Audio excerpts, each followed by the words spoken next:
Bagi pejabat fungsional yang akan naik jenjang, itu wajib mengikuti uji kompetensi. Persyaratan utamanya adalah angka kredit, karena angka kredit ini harus terpenuhi dulu 100%. Kalau ahli pertama wajib memenuhi 100, kalau ahli muda wajib memenuhi sebesar 200 angka kredit. Nah, itu adalah syarat utama. Pendaftaran secara mandiri itu sebenarnya dimungkinkan, sahabat pembangunan, tetapi memang ketika mendaftar secara mandiri bukan berarti seorang individu itu bisa menyiapkan seluruh dokumen persyaratan yang ada. Karena ada beberapa dokumen-dokumen persyaratan yang itu wajib dikeluarkan oleh instansi tertentu. Sertifikat untuk uji kompetensi itu berlakunya 2 tahun. Tetapi ketika sudah berlangsung 2 tahun dan perencana itu tidak dilantik atau calon perencana ini tidak dilantik, maka masa berlaku sertifikat itu akan hangus. Dan dari Puspiniglatren memiliki ketentuan bahwa sahabat pembangunan yang sudah memiliki sertifikat tetapi masa berlakunya sudah habis diperbolehkan untuk melakukan perpanjangan sertifikat. Jadi pembaharuan sertifikat itu dapat dilakukan 1 kali seumur hidup.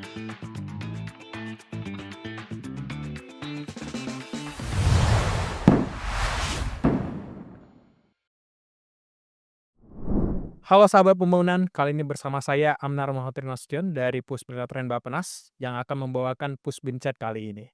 Pusbinchat adalah serial 2 arah untuk mendiskusikan isu-isu pembangunan dan juga untuk menjelaskan tugas fungsi Puspinlatren Kementerian Bappenas.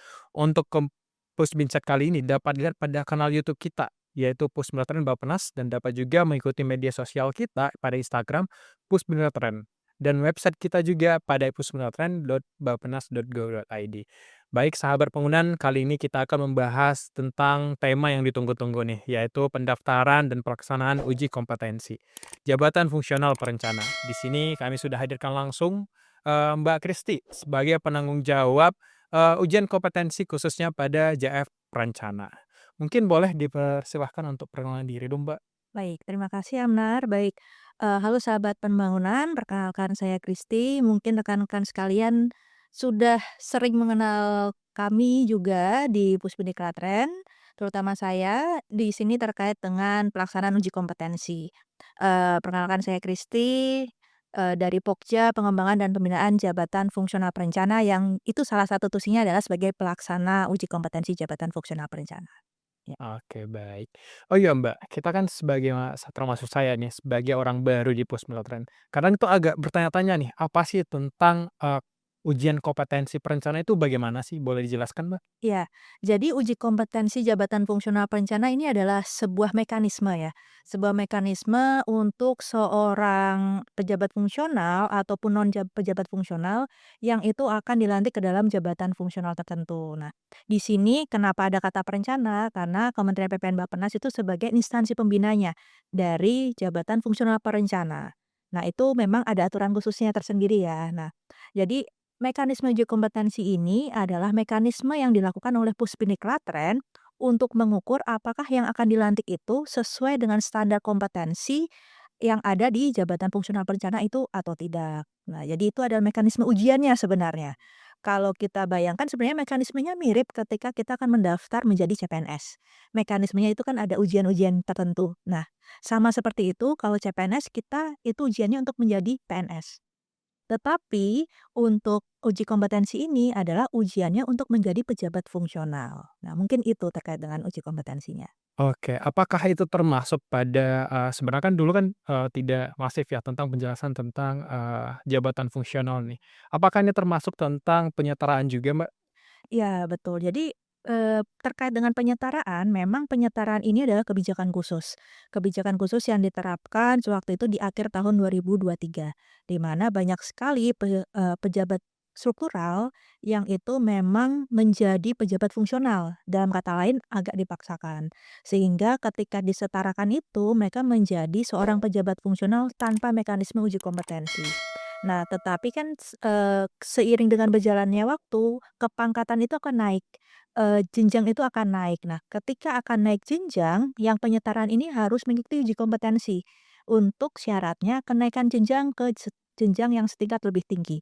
Contohnya, ketika penyetaraan kemarin mungkin yang paling banyak terdampak adalah para pejabat eselon 4. para pejabat eselon 4 ini mereka disetarakan ke jenjang ahli muda. Sejak tahun 2023 kemarin, ini pasti sudah banyak yang memperoleh angka kredit, dan angka kreditnya terpenuhi untuk kenaikan jenjang ke jenjang ahli madya. Nah, salah satu syaratnya adalah yang bersangkutan itu harus lulus dan mengikuti uji kompetensi. Nah, jadi itu adalah persyaratannya. Jadi, untuk menjadi pejabat fungsional, untuk dapat naik jenjang setingkat lebih tinggi, itu memang wajib mengikuti dan lulus uji kompetensi. Oke, baik, terima kasih informasinya Mbak Kristi. Jadi untuk, Bapak dan Ibu sekalian bahwa ada yang namanya penyetaraan dan kemudian setelah penyetaraan ada kenaikan jenjang, maka dari itu diperlukan untuk ujian kompetensi ya, Mbak, ya? Betul. Oke, baik. Boleh tahu nggak, Mbak, bagaimana sih, sistemnya, syaratnya itu bagaimana sih, Mbak? Ya, jadi kalau terkait syarat memang kami tetap mengikuti pada surat penawaran ya. Dan surat penawaran ini sudah kami publikasikan itu sejak akhir Januari. Mungkin keluarnya itu kemarin agak mepet-mepet ya, sekitar tanggal 30-an Januari itu baru kami publikasikan di website maupun di media sosial Puspindiklatren. Nah, itu dapat juga dilihat di website ataupun media sosial Puspindiklatren. Nah, ketentuan pertama adalah memang terkait dengan kenaikan jenjang, jadi ada 2 mekanisme nih, terkait dengan uji kompetensi. Yang pertama adalah mekanisme kenaikan jenjang. Kenaikan jenjang ini diperuntukkan bagi pejabat fungsional perencana yang akan naik jenjang setingkat lebih tinggi. Contohnya dari ahli pertama ke muda, dari ahli muda mau naik ke madya, dari ahli madya mau naik ke utama. Nah, bagi pejabat fungsional yang akan naik jenjang, itu wajib mengikuti uji kompetensi. Persyaratan utamanya adalah angka kredit. Karena angka kredit ini harus terpenuhi dulu 100%. Kalau ahli pertama wajib memenuhi 100. Kalau ahli muda wajib memenuhi sebesar 200 angka kredit. Nah, itu adalah syarat utama. Kalau angka kredit tidak terpenuhi, tidak dapat mendaftar. Nah, kemudian syarat yang lain adalah tersedianya formasi di jenjang ahli muda ataupun ahli madyanya. Nah, persyaratan itu memang yang menjadi kewajiban utama, tetapi bukan berarti tidak ada persyaratan lain. Nah, seperti dokumen-dokumen administrasi lain, itu tetap harus dipenuhi. Nah, kemudian mekanisme yang kedua, yaitu mekanisme perpindahan jabatan. Mekanisme perpindahan jabatan ini diperuntukkan bagi non pejabat fungsional nah, itu dalam artian begini, saya jabatan fungsionalnya bukan perencana, tapi misalkan jabatan saya adalah arsiparis. Arsiparis ahli pertama. Saya ingin menjadi perencana. Apakah bisa? Bisa. Tetapi wajib ikut uji kompetensi perencana ahli pertama. Atau saya adalah pelaksana. Saya bukan pejabat fungsional, tapi saya ingin menjadi perencana. Apakah bisa? Bisa. Tapi harus mengikuti dan lulus uji kompetensi. Nah, persyaratannya tentu berbeda.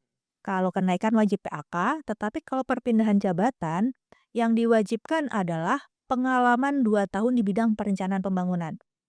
Karena di kita ini kan adalah jabatan fungsional perencana ya. Jadi persyaratan wajibnya adalah yang bersangkutan memang betul pernah berkinerja di bidang perencanaan pembangunan minimal 2 tahun. Kemudian yang kedua adalah syarat utamanya usia. Kenapa usia? Karena ini adalah persyaratan utama dari BKN, bahwa pelantikan ke dalam jabatan fungsional itu ada ketentuan usianya. Untuk jenjang ahli pertama dan muda, itu dapat dilakukan pelantikan apabila usianya itu belum menempuh 53 tahun. Nah, tapi kalau untuk di jenjang ahli madya itu sebelum berusia 55 tahun. Nah, untuk ahli utama ini persyaratannya berbeda lagi ya, karena memang untuk ahli utama ini memang tidak diberikan ketentuan khusus oleh BKN, tetapi selama belum berusia 60 tahun itu masih bisa diproses. Nah, selain usia itu tentu saja tadi formasi ini jadi kewajiban, karena apabila tidak tersedia formasi juga tidak akan diikutkan uji kompetensi. Nah, selain ketiga persyaratan itu, persyaratan lainnya adalah dokumen-dokumen administrasi. Contohnya surat usulan kepegawaian, kemudian ada ijazah pendidikan, karena menjadi perencana itu minimal S1 atau D4, di bawah itu tidak bisa. Nah, persyaratan itu secara lebih lengkapnya dapat dilihat di surat penawaran Puspindiklatren di tahun 2026, sudah tersedia di website Puspindiklatren ataupun media sosial Puspindiklatren. Oke, baik, sudah sangat jelas ya. Jadi untuk, Bapak dan Ibu sekalian, untuk sistem dari, uji kompetensi sendiri itu memiliki beberapa ya ketentuan khusus. Jadi, di sini sangat insightful ya untuk dari pemateri kita udah sebutkan. Nanti Bapak dan Ibu sekalian mohon dicermati dan akan lebih baik, dipersiapkan dari saat ini. Nah, Mbak, saya ingin bertanya nih, sebelumnya saya belum pernah nih uji kompetensi, Ya. terutama untuk JFE nih. Saya terkadang, penasaran ya, materi materi yang diujiankan itu seperti apa sih, Mbak? Ya, jadi kalau terkait dengan materi ini memang, rata-rata ujian yang diberikan oleh Puspendiklatren itu berkaitan dengan perencanaan pembangunan. Nah, perencanaan pembangunan itu terdiri atas 4 aspek sebenarnya. Yang pertama adalah teknis perencanaan. Ini kita mengukur atas dasarnya perencanaan pembangunan. Kita sebagai perencana seharusnya memahami terkait dengan perencanaan itu seperti apa sih, mekanisme seperti apa, prosesnya seperti apa. Nah, itu yang akan diujikan di teknis perencanaan. Nah, tetapi bukan berarti karena kita perencana yang diujikan hanya topik perencanaan saja. Karena perencanaan ini luas dan perencanaan ini itu ada aspek-aspek khususnya. Contohnya yaitu ada 3 kategori ujian tertentu. Yang pertama adalah dari segi teknik sosial. Yang kedua adalah spesifik ekonomi dan yang terakhir adalah spesifik spasial. Tentu sebagai perencana kita tidak bisa mungkin itu kita tidak bisa menguasai seluruhnya. Tetapi setidaknya kita memahami dan pernah mengetahui. Nah, itulah yang akan diujikan nantinya. Nah, tapi sahabat penangunan tidak perlu khawatir. Karena sebelum pelaksanaan uji kompetensi, itu nanti akan diberikan waktu pembekalan. Nah, jadi pembekalan itu akan tetap diberikan oleh Puspendiklatren. Hanya saja mungkin pembekalannya itu tidak seperti yang diharapkan, dalam artian durasinya sangat terbatas. Nah, mungkin harapannya, oh kami pinginnya harapannya diberikan pembekalannya 1 minggu, atau kami harapannya diberikan pembekalannya berupa soal-soal, contoh soal. Nah, karena Puspendiklatren melaksanakannya berupa pembekalan pendalaman materi, bukan tryout soal. Jadi memang yang diberikan adalah dalam 2 hari khusus itu, seluruh peserta diberikan pendalaman materi terkait dengan teknis perencanaan, terkait dengan spesifik ekonomi, terkait dengan spesifik sosial, dan juga terkait dengan spesifik spasial. Meskipun tidak secara mendalam, tetapi akan diberitahukan oleh para tenaga ahli penyusun soal, terkait topik apa saja sih yang perlu didalami dan diketahui oleh sahabat pembangunan. Dan nantinya itu sahabat pembangunan dapat melakukan pendalaman secara mandiri. Topik-topiknya pasti sudah kami berikan melalui pembekalan tersebut, tapi tidak secara mendalam. Tugas dari sahabat pembangunan adalah mendalami materi-materi yang ada melalui seluruh sumber yang ada. Baik itu melalui buku materi khusus, ataupun mau mencari di Google, ataupun mau mencari materi di berita-berita yang ada. Nah, itu kami persilahkan. Tapi selama konteksnya, topiknya itu tidak akan di luar dari keempat topik tersebut.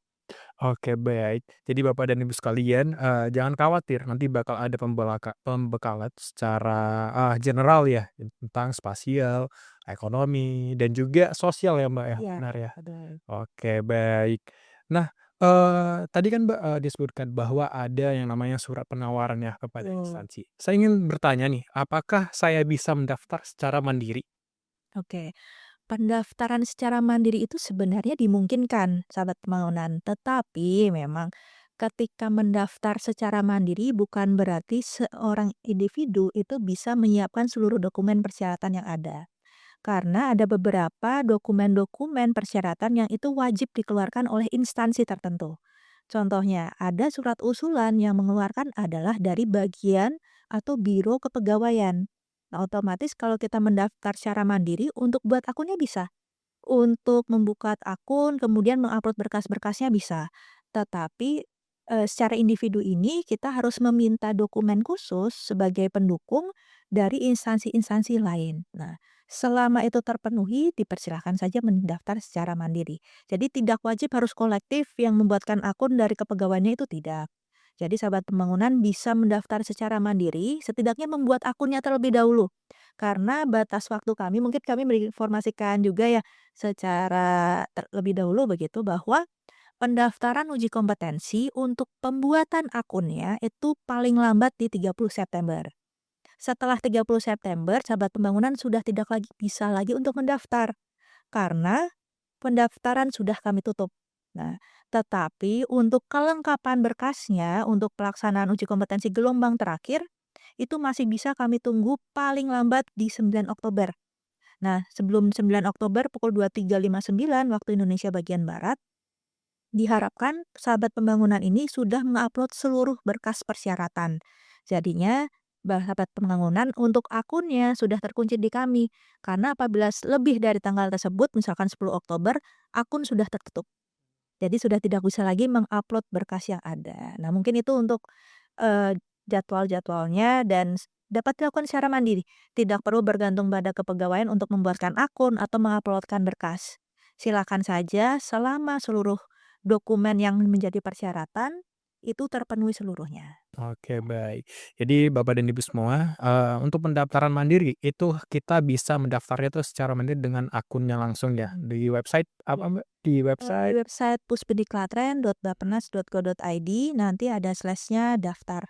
Atau Sahabat Pembangunan bisa membuka surat penawaran kami, itu sudah ada tautannya untuk pendaftaran. Jadi bisa dilihat, langsung klik saja kalau dari surat langsung diklik, langsung masuk ke website pendaftaran. oke, baik. Dan kemudian untuk, pemberkasan itu bukan hanya sepenuhnya secara mandiri ya, harus ada keberlangkapan dari kepegawaiannya juga ya, Mbak, benar ya? Betul. Oke, baik. Mbak, kita beralih nih, Mbak, ada banyak pertanyaan yang diberikan oleh, calon-calon, yang ingin uji kompetensi JF Nah, Rencana. Saya boleh bacakan ya, Mbak, ya. boleh. Mungkin dari, apakah policy paper itu jadi hal yang wajib untuk mengikuti uji kompetensi di jenjang madya? Ya, jadi untuk di jenjang madya betul itu wajib, tetapi tidak semua mekanisme. Karena tadi kan, ada 2 mekanisme ya, perpindahan jabatan dan kenaikan jenjang. Nah, policy paper ini itu sebenarnya dokumen persyaratan untuk kenaikan jenjang. Jadi bagi para pejabat fungsional perencana ahli muda yang angka kreditnya sudah memenuhi syarat untuk kenaikan jenjang ke ahli madya, itu salah satu persyaratan untuk mengikuti uji kompetensi adalah menyusun policy paper. Nah, jadi ini dokumen wajib sebenarnya. Tapi dokumen ini tidak wajib untuk peserta perpindahan jabatan ke jenjang ahli madya. Madya. Nah, jadi wajib untuk mekanisme kenaikan jenjang, tetapi tidak merupakan dokumen wajib bagi peserta perpindahan jabatan. Oke, begitu ya, Mbak, ya. Nah, untuk pertanyaan kedua, Mbak, ada yang bertanya nih, jika ada JFP muda untuk naik ke madya, apa dan di instansi tersebut itu masih belum ada nih pengusulan formasinya. Nah, itu Ya. bagaimana ya, Mbak? Ya, jadi apabila tidak tersedia formasi ini yang menjadi permasalahan besar sebenarnya karena sebagai syarat pelantikan itu sebenarnya formasi ini wajib ada dulu. Sehingga, penetapan formasi ini menjadi salah satu dokumen persyaratan wajib sebelum, Sahabat Pembangunan ini mengikuti pelaksanaan uji kompetensi. Nah, sehingga apabila ada Sahabat Pembangunan yang instansinya belum memiliki penetapan formasi dari Menpan, dapat segera melakukan perhitungan. Nah, perhitungannya, prosesnya itu dengan mengirimkan surat usulan ke Pusbidiklatren untuk memperoleh surat rekomendasi formasi jabatan fungsional perencana. Nantinya apabila suratnya sudah diperoleh dari Pusbidiklatren, surat itulah yang dibawa ke Menpan untuk ditetapkan. Jadi, sebenarnya agak berat juga ya dari kami Pusbidiklatren untuk, eee, formasi ini mungkin banyak sekali ya instansi yang belum menyusun sebenarnya untuk, formasi ini. Tetapi kami tidak bisa menganulir untuk persyaratan formasi ini, karena apabila pun nantinya lulus uji kompetensi tetapi formasinya tidak ada, dari BKN juga tidak akan mengeluarkan surat perteknya untuk pelantikan ke dalam jabatan fungsional. Jadi daripada nanti ada kendala juga dari segi pelantikannya, akhirnya dari kami Puspidiklatren memutuskan bahwa untuk pelaksanaan uji kompetensi wajib ada formasinya dulu, baru dapat mengikuti uji kompetensi. Oke, baik. Jadi Bapak dan Ibu sekalian, jika di instansi belum ada nih informasi tentang, kebutuhan dari kenaikan jenjangnya, itu mohon untuk diusulkan dulu, dihitung kembali, dan kemudian diajukan kepada Kemenpan ya. oleh Betul. Pristia. Tapi melalui kita dulu ya, jangan langsung ke Menpan karena dari Menpan pasti akan mengembalikan apabila tidak ada surat rekomendasi dari instansi pembina. Oke, baik, jadi harus dihubungin dulu terlebih dahulu, instansi pembina dan kebetulan untuk JF, perencana instansi pembina adalah Kementerian PPN, Bappenas. Oke, untuk pertanyaan terakhir ya, Mbak, ya, apakah untuk soal sertifikat uji kom itu bisa diperpanjang nggak, Mbak? Iya, jadi mungkin ini adalah informasi yang banyak ditanyakan juga, tapi banyak juga informasi yang diberikan entah oleh pihak-pihak tertentu yang itu sebenarnya informasinya kurang tepat. Nah, mungkin kami klarifikasi dulu dari segi kami Puspindik Klaten bahwa sertifikat untuk uji kompetensi itu berlakunya 2 tahun. Tetapi ketika sudah berlangsung 2 tahun dan perencana itu tidak dilantik atau calon perencana ini tidak dilantik, maka masa berlaku sertifikat itu akan hangus. Dan dari Puspindik Klaten memiliki ketentuan bahwa sahabat pembangunan yang sudah memiliki sertifikat tetapi masa berlakunya sudah habis, diperbolehkan untuk melakukan perpanjangan sertifikat. Jadi pembaharuan sertifikat itu dapat dilakukan 1 kali seumur hidup. Ya. Nah, jadi yang perlu menjadi catatan ini adalah diperbolehkan melakukan pembaharuan sertifikat, perpanjangan masa berlaku sertifikat hanya 1 kali seumur hidup dan untuk sertifikatnya yang baru ini berlaku tambahannya 2 tahun. Tetapi kalau misalkan dalam jangka waktu 2 tahun tersebut, itu yang bersangkutan tidak dilantik lagi, mohon maaf sekali kami sudah tidak bisa melakukan pembaharuan. Jadi, apabila sudah pembaharuan 1 kali, dalam jangka waktu tambahan 2 tahun itu tidak dilantik, maka yang bersangkutan harus ikut uji kompetensi kembali. Ya. Oke, berarti dia harus ikut uji kompetensi kembali jika, tidak berhasil untuk, memperpanjang ya masa berlakunya begitu ya? Eee, apabila sudah diperpanjang, Apabila sudah perpanjang. kemudian untuk sertifikatnya sudah diperpanjang tambahan 2 tahun lagi, kemudian dalam jangka waktu 2 tahun tambahan itu yang bersangkutan tidak dilantik lagi, maka yang bersangkutan sudah tidak bisa mengajukan kembali. Oh, oke, baik. Oh iya, Mbak, saya lupa nih pertanyaan satunya, yaitu ketika sudah ikut uji kom, pada gelombang pertama, apakah diperbolehkan kembali untuk mendaftar di gelombang kedua atau dalam setahun itu diberi berapa kali remedial sih, Mbak? Ya, jadi untuk pendaftaran dan remedial ini sebenarnya 2 hal yang berbeda ya. Karena pelaksanaan pendaftaran itu untuk 1 tahun hanya bisa 1 kali. Nah, mungkin ini ada kesalahan persepsi ya untuk dari sahabat pembangunan bahwa kalau saya mau ikut gelombang 1, saya mendaftar di gelombang 1. Tapi kalau misalkan saya tidak lulus gelombang 1, saya akan mendaftar ulang untuk mengikuti gelombang kedua. Nah, itu adalah persepsi yang keliru. Karena pendaftaran itu di sistem kami hanya bisa dilakukan 1 kali untuk 1 tahun. Ketika akun itu sudah terbentuk, itu dalam artian sudah mendaftar mengikuti uji kompetensi tahun 2026. Kapan pelaksanaannya tergantung berkasnya itu lengkapnya kapan, karena sudah ada jadwal-jadwalnya. Jadi di surat penawaran kami, itu sudah ada jadwal kelengkapan berkas. Nah, nantinya kelengkapan berkas kapan itu sudah ada terhitung jadwalnya kapan. Kalau berkasnya ternyata lengkapnya sebelum 27 Februari, dia akan mengikuti pelaksanaan gelombang 1 yang akan dilaksanakan di bulan April. Tapi kalau berkasnya baru lengkap di tanggal 9 Oktober, yang bersangkutan tidak bisa ikut di gelombang sebelumnya, tapi akan mengikuti di gelombang terakhir. Nah, ini pelaksanaannya akan dilaksanakan di bulan November. Nah, jadi, untuk mengikuti pelaksanaan itu bukan berdasarkan saya mau mendaftar untuk ikut gelombang berapa, tapi silakan mendaftar, membuat akun, kemudian nanti, lengkapi dokumen, dokumen tersebut lengkapnya kapan, maka dokumen tersebut akan kami masukkan sebagai peserta jika sudah lengkap di pelaksanaan terdekat. Nah, kemudian apabila setelah pelaksanaan ternyata dinyatakan tidak lulus. Nah, di surat penawaran kami di tahun 2026 itu sudah dicantumkan bahwa Puspindik Klaten hanya memberikan kesempatan remedial 1 kali. Tetapi tidak perlu berkecil hati karena pelaksanaan yang kami maksud itu adalah perpelaksanaan dengan sepenuhnya pembiayaan dari Puspindik Klaten. Jadi hingga saat ini pelaksana uji kompetensi eh, jabatan fungsional perencana di Puspindik Klaten itu masih tidak berbayar. Nah, pembiayaan seluruhnya ditanggung oleh Puspindik Klaten. Tetapi yang ditanggung ini adalah hanya 1 kali pelaksanaan plus ditambah 1 kali pelaksanaan remedial. Jadi tahun ini ada 2. Tetapi apabila misalkan, pelaksanaan yang pertama dinyatakan tidak lulus, kemudian ketika remedial dinyatakan tidak lulus, kemudian akhirnya dari instansi pengusul, instansi yang bersangkutan, ada biaya ataupun ada dana yang bisa diberikan untuk pelaksanaan uji kompetensi bagi seluruh pegawai di instansi tersebut. Nah, pelaksanaan ini yang dinamakan pelaksanaan uji kompetensi mandiri dengan pembiayaan seluruhnya dari instansi pengusul. Nah, apabila ada pembiayaan mandiri ataupun ada usulan pelaksanaan uji kompetensi mandiri, itu yang bersangkutan bisa mengikuti pelaksanaan tersebut. Tetapi tetap terhitung, karena untuk remedial di surat penawaran kami, peserta itu diberikan kesempatan mengikuti uji kompetensi adalah paling banyak 4 kali pelaksanaan remedial.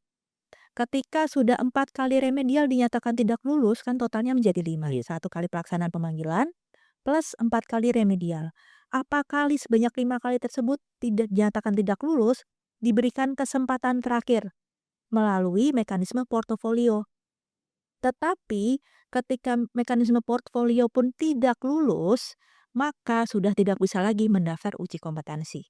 Karena dinyatakan hingga mekanisme portofolio yang bersangkutan tidak memiliki minimal standar kompetensi menjadi pejabat fungsional perencana.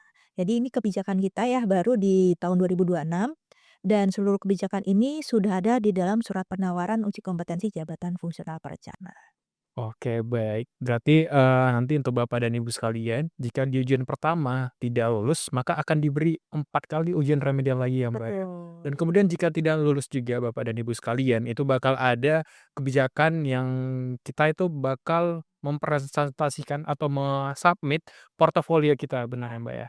Dan kemudian jika tidak lulus juga, maka, karir sebagai perencana itu sudah Sudah tidak tidak bisa bisa lagi. dilanjutkan kembali ya, Mbak. Oke, Mbak, Mbak Ya, mungkin sedikit tambahan ya, pelaksanaan remedial ini, 4 kali ini bukan seluruhnya dihitung di 1 tahun, tetapi itu bisa saja akumulasi 2 atau 3 tahun. Karena yang kami berikan ini kan untuk pembiayaan dari full dari Pusdiknaker hanya 1 kali remedial. Nah, otomatis 1 tahun apabila tidak ada pelaksanaan uji kompetensi mandiri, itu hanya 2 kali pelaksanaan, 1 kali pemanggilan plus 1 remedial. Kesempatan remedial selanjutnya itu ada di tahun depannya dengan mendaftar kembali. Nah, nanti di tahun ke depannya dipanggil kembali, itu punya kesempatan yang sama 2 kali lagi yang full pembiayaan dari Puspidiklatren. Nah, tetapi kalau instansinya ternyata punya anggaran khusus untuk pelaksanaan uji kompetensi, bisa saja remedialnya di tahun yang sama. Tetapi ini pembiayaannya adalah dari mandiri instansi pengusul. Yang dibiayai oleh Pusdiklatren 1 tahun itu hanya 2 kali itu. oke, baik, jadi hanya 2 kali ya, Mbak. Iya. Oke, sangat insightful untuk, podcast kita hari ini. Terima kasih Mbak Kristi sudah berhadir di sini sesi sharing dengan kita di Puspichat kali ini. Maka dari itu akan saya tutup. Kembali saya juga mengingatkan nih kepada sahabat pembangunan, selalu cek, informasi kita tentang informasi jabatan fungsional lainnya dapat dengan mengunjungi kanal YouTube kita Pusbidiklatren Bappenas dan media sosial kita Pusbidiklatren, serta website kita pusbidiklatren.bappenas.go.id. Saya akhiri dengan pantun ikan buntal, ikan dori, ikan badut warna oranye. Episode kali ini kita akhiri. Jangan lupa like, subscribe, dan komen. Terima kasih. See you. Sampai jumpa.